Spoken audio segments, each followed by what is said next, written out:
Thank you so much for making the time to speak with me. It is cold out there. It is snowy out there. How is a man in your prestige in a great suit, shirt, shoes, how are you handling all this slippery and sliding around here in Toronto? I stay inside. That's got to be the smartest way to do it, man. Yep. Either that or I stay undercover. So Yeah, but here's the thing, though. How tall are you? about 6'2". For being 6'2", is it hard for somebody like yourself, man, seriously, to maneuver around with all this? I mean, I'm only 5'10" and a half, and I feel like I'm going to drop every second. Well, if you put a jacket on, you're always bumping into people.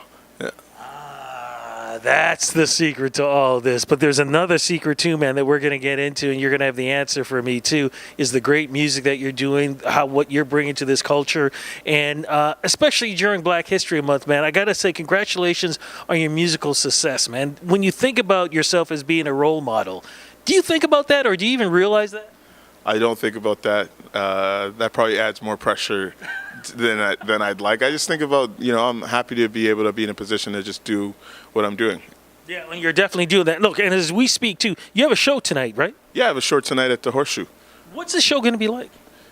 This show is going to be unique. It's, the jazz trio at the Horseshoe, presented in more of a rock presentation. Kind of, we're just going to be rocking it out. It's not going to be necessarily straight ahead jazz, but nonetheless, there'll be a fusion of jazz and all the styles that come along with that. Did you ever think growing up that you would be able to say something like this, like, I'm going to be doing this kind of jazz fusion, I'm going to be at, a legendary place like the Horseshoe Tavern? I mean, did you ever think growing up that this would be the establishment in your life?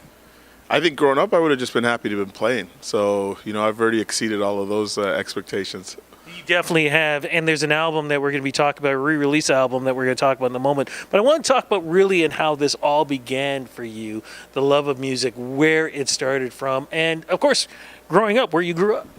Well, I grew up in Regent Park, and I went to a music school there called Dixon Hall Music School. And, I get asked a lot about my love for the music. I just started playing. I've been playing, I don't have any memories of myself not playing the piano. So as far as a love goes, I wouldn't quite say it was a love. I'd say it's more an extension. It's like another limb. And it's just a part of me, regardless of what I do in life, it will always be a part of me. Now, people talk about Regent Park and being, it's a tough area. I know I've had friends down there. I know I've been down there. I know some of the good and some of the bad. But what was it like for you in reality growing up there? In reality, for me, it was great. There were tons of, things to do.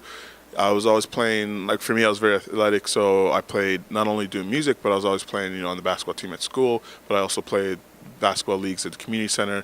Dixon Hall had a basketball league as well. Played soccer. I had a great time as a kid. I was always busy.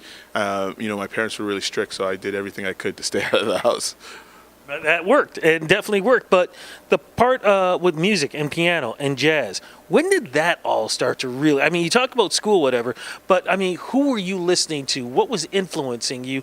And when did you really start to know that, I'm good at this, and I can do this? And as you said, it's a limb for me. It's part of my life. It's part of my body. It's part of my soul.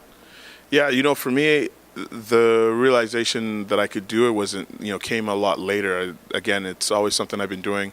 I played other instruments, so playing music was just kind of a part of something I did. It wasn't really until I was leaving high school, where trying to figure out what I was going to do next, where it dawned on me that, hey, you could go to school and do music too. And that's kind of part of me sort of figuring out, there's a path to this, and we can see where it might go. So where did you go to school then after that? Like, what did you do after? So right after that, I went to Humber College. Yeah, and I studied there. Which Humber College?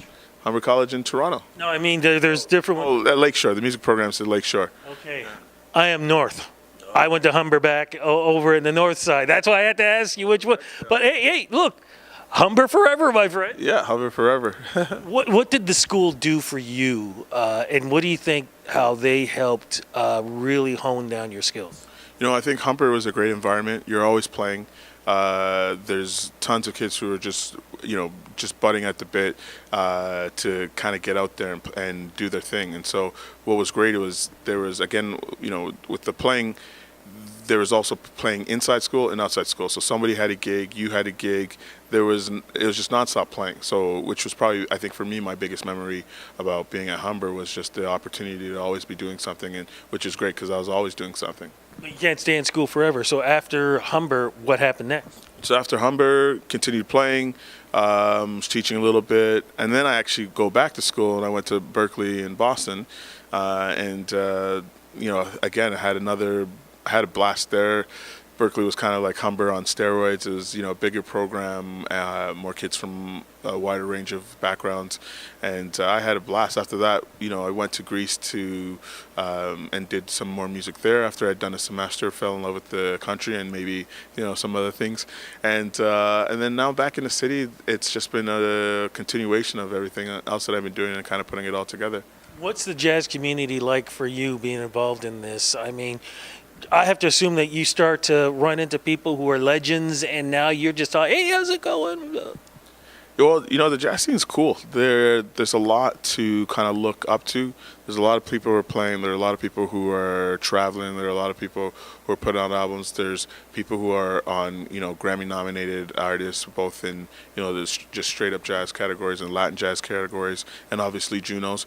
So there's a lot of optimism in terms of just like seeing where jazz in Canada has come from, everything from Oscar and people Oliver Jones and the people like that to what's happening now with the artists and who's out there. Definitely with that. Are you working with other organizations too? In what sense? No, I mean, like, are there other organizations that you're working with also? Is it just like with the jazz community, or are you looking also on the outside? Like, are there other, whether it be charities or anything like that you're working with? Yeah, again, man, the list is quite extensive. So I think for me right now, I'm involved with Dixon Hall. Actually, one of the cool things about going through the program at Dixon Hall is now I sit on the board, and Dixon Hall, if people don't know, it's Dixon Hall Neighborhood Services.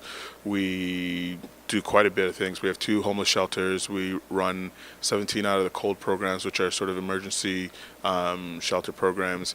And then we have a youth program. We also have the music school, like I said. We've got an employment program. We've got some seniors programs. We run Meals on Wheels for sort of Toronto Central, Catchment. And then I also sit on the board of Artscape, which is a really great organization, which, our mission is really to help artists get access to affordable, not just housing, but also space to do their art.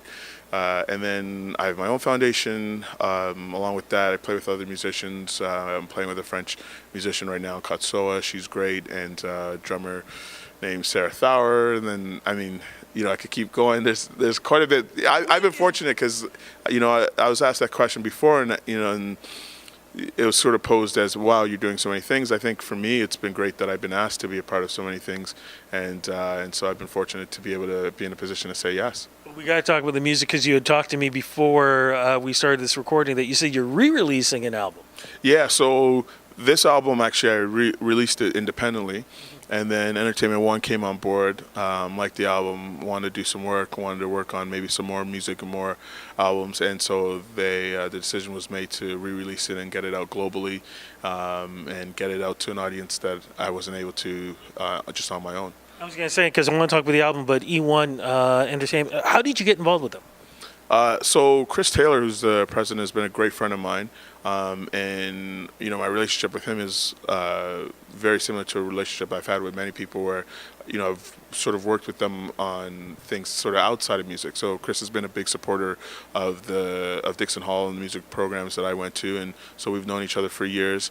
And then we happened to be at an event together, started chatting. I was telling him about some of the stuff I was doing, and he said, "What are you doing?" And I was like, "Well, I'm still doing the music, and I've cut some things out and dabbling in, some real estate, and hoping to kind of have that support the music, and we'll see where things land." And he was just like, "Well, let's talk and let's figure some things out." Heard the album, enjoyed it, and then it sort of we were just like, let's make some magic, let's have fun and see where this goes. Let's talk about the album. What's the album called, and what's the theme for this?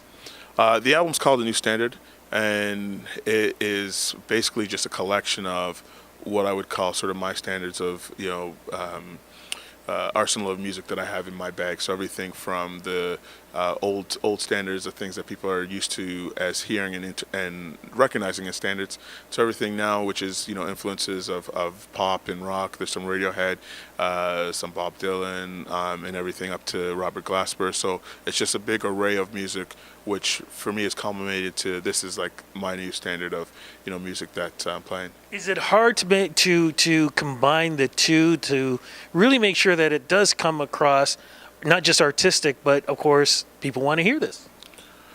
Well, you never know what people want to hear. So I think I could, my goal is just to put out my best foot forward, put out what I was really in tune with, and then hopefully that translates to other people as well. When you use the term new standard, is it really, can you look at it also as a new standard to what you are doing and what you're representing right now? Because years ago, there were rules. Today, rules are made to be broken.